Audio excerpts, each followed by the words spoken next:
Hi hello అండి. నేనైతే సరుకులకు వెళ్ళాను అనమాట. కొన్ని డిమార్ట్లో కొన్నాను, కొన్ని ఏమంటారు వాటిని హోల్సేల్ షాపుల్లో అయితే తీసుకున్నానండి. హోల్సేల్ అయితే తక్కువకు వస్తాయి, అందుకని అక్కడ కొన్ని తీసుకున్నాను. మిగతా అయితే డిమార్ట్లో హోల్సేల్లో దొరకని ఉంటాయి కదా, అవి డిమార్ట్లో అయితే ఎతికి తీసుకున్నానండి. అలాగే కొంచెం మేమైతే రేషన్ బియ్యమే తింటాం కదా, అందుకనేసి కొంచెం పలావులకి లెమన్ రైస్లకి అలా కావాలనేసి కొన్ని సన్న బియ్యం అయితే తెచ్చుకున్నాం అనమాట. అవి తక్కువ తెచ్చుకుంటాము.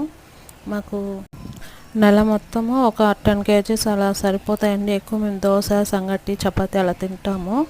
రేర్ అనమాట సన్న బియ్యంతో ఏదైనా చేసేది, అందుకని ఇంకా అవి తక్కువగా తెచ్చుకుంటాము.